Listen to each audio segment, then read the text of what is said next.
Assalamualaikum warahmatullahi wabarakatuh. Bismillahirrahmanirrahim. Selamat berjumpa kembali dengan channel Dakwah Khazanah Menggapai Ihsan, ruang tanya jawab seputar khazanah keilmuan Islam. Para saudaraku sekalian, untuk kemajuan channel dakwah ini, kami mohon dukungan dari para saudaraku sekalian dengan cara yang sederhana. Subscribe channel ini, kemudian berikan like serta tinggalkan komentar terbaik Anda pada setiap video yang kami kirimkan. Silahkan juga tuliskan pertanyaan terbaik Anda di kolom komentar untuk kami jadikan sebagai materi pada postingan Khazanah Menggapai Ihsan berikutnya. Para saudaraku sekalian, pada episode kali ini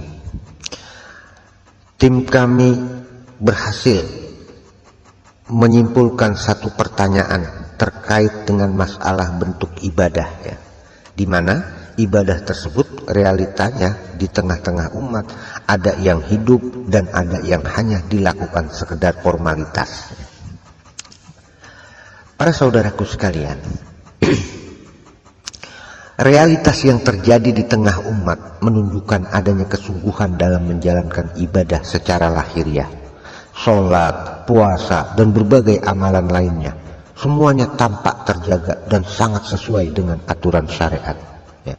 Namun bersamaan dengan itu muncul kegelisahan batin di kalangan sebagian orang yang merasakan bahwa tidak semua amalan lahir tersebut diiringi dengan kehadiran hati dan keikhlasan yang mendalam. Di sisi lain berkembang pula kesadaran untuk menekankan pentingnya hakikat, yaitu menghadirkan Allah dalam setiap ibadah, sehingga lahir dorongan untuk tidak sekedar benar secara bentuk, tetapi benar secara rasa dan makna. Animo kritis ini mempertemukan dua kekhawatiran: takut terjebak pada formalitas tanpa ruh, dan takut pula terjatuh pada klaim keikhlasan yang tidak terukur. Ya, dari sinilah muncul kebutuhan untuk memahami batas dan tanda yang jelas, ya, antara ibadah yang hidup dengan ibadah yang hanya tampak hidup di permukaan semata. Ya. Maka timbul ini pertanyaan di tengah-tengah umat: bagaimana cara membedakan antara pengamalan syariat yang benar-benar dilandasi hakikat, benar-benar dilandasi keikhlasan batin, dengan sekedar formalitas ibadah yang tampak benar di luar, ya, tetapi kosong di dalamnya. Ya. Ini pertanyaan yang muncul di tengah-tengah umat berdasarkan survei tim kami. Para saudaraku sekalian,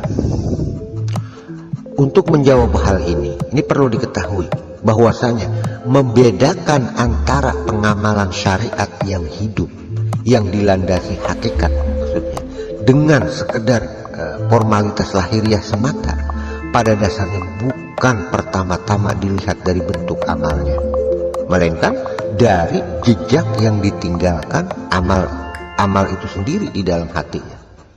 Karena dalam pandangan hakikat, amal yang benar, ya, ini tidak berhenti pada gerakan semata, tetapi terus menembus ke dalam jiwa dan mengubah arah batin seseorang, ya. Para saudaraku sekalian, amal yang dilandasi hakikat ini selalu melahirkan kehadiran hati, hudurul qalb, ya. Ketika seseorang berdiri di dalam sholatnya misalnya, ia tidak sekedar melakukan rangkaian gerakan, tetapi hatinya sadar sedang menghadap Allah. Dari sini muncul rasa takut, rasa khauf, muncul harapan, ar-raja, dan muncul rasa cinta, mahabbah, ya. Allah menegaskan, qad aflahal mu'minun alladzina hum fi sholatihim khashi'un. Sungguh beruntung orang-orang yang beriman, yaitu mereka yang khusyuk dalam sholatnya. Ya, ini Quran surah Al-Mu'minun, ya, ayat 1 dan 2. Ya.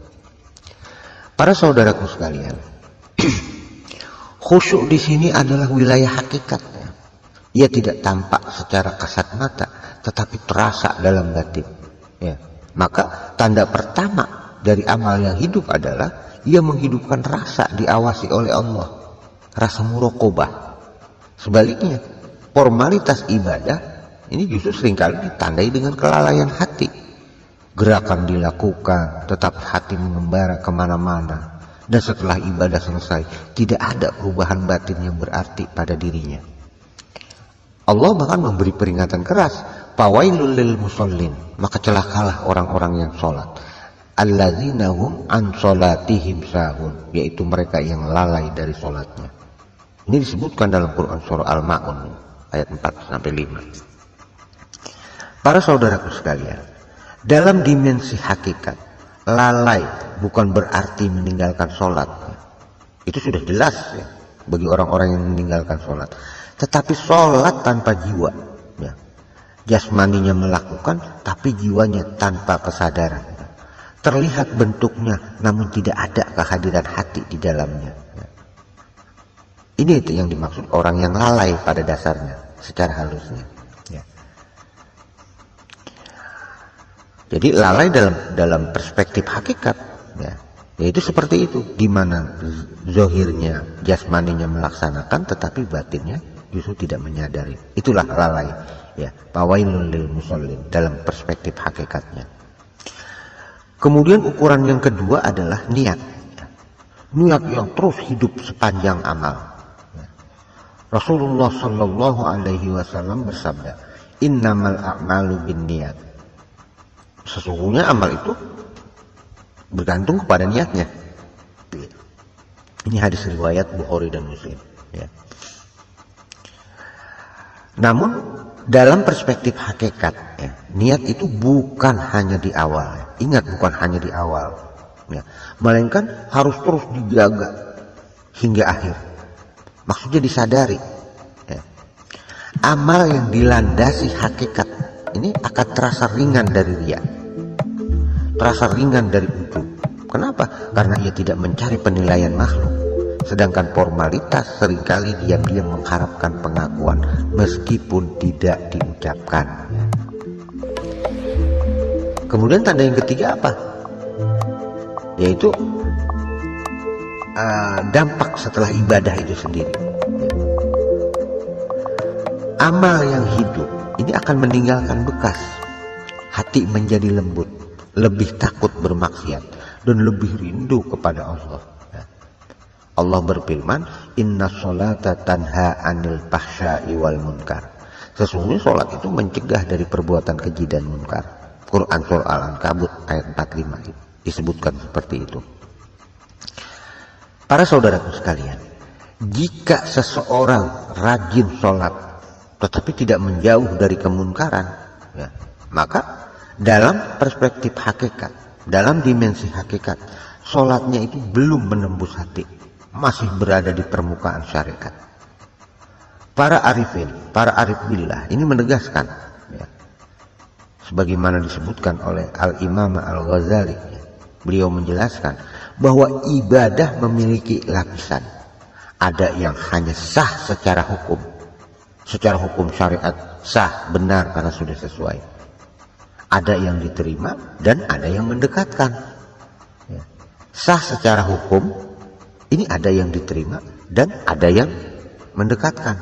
Yang membedakan bukan bentuknya, tetapi kehadiran hati dan keikhlasan di dalamnya. Kemudian tanda yang keempat, ini adalah rasa butuh kepada Allah, iftikar. Amal yang dilandasi hakikat otomatis membuat seseorang ini semakin merasa lemah dan semakin merasa bergantung kepada Allah. Bukan merasa hebat, karena banyak beribadah kemudian merasa hebat. Semakin ia beramal, semakin ia merasa belum cukup.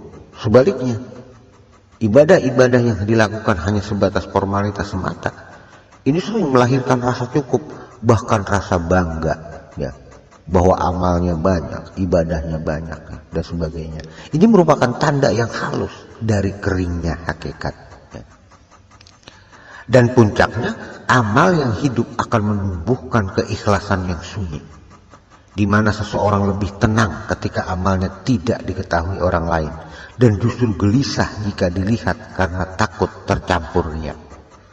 Dalam kondisi ini, ia beribadah bukan karena ingin dilihat, tetapi karena tidak bisa hatinya memang tertarik hanya kepada Allah. Maka secara ringkasnya ya, dalam kedalaman hakikatnya ya, jika ibadah menghidupkan hati ya, maksudnya yang menjadi intinya, jika ibadah itu menghidupkan hati, menumbuhkan muraqabah, melembutkan jiwa dan menjauhkan dari maksiat, maka itulah syariat yang hidup. Sebaliknya, jika ibadah hanya berhenti pada gerakan, tidak meninggalkan bekas dan bahkan melahirkan rasa bangga, maka itu adalah formalitas yang belum menyentuh hakikat ya. Disinilah letak perbedaan yang paling halus, bukan pada apa yang terlihat oleh manusia, tetapi pada apa yang terjadi antara hamba dan Tuhannya di dalam ruang batin yang tidak terlihat, namun justru menjadi penentu nilai di sisi Allah Subhanahu wa Ta'ala. Demikian para saudaraku, mudah-mudahan penjelasan ini dapat terpahami dengan sempurna dan tidak terjadi kesalahan di dalam penduplikasian pemahaman. Lebih kurangnya saya mohon dibukakan pintu maaf. Wassalamualaikum warahmatullahi wabarakatuh.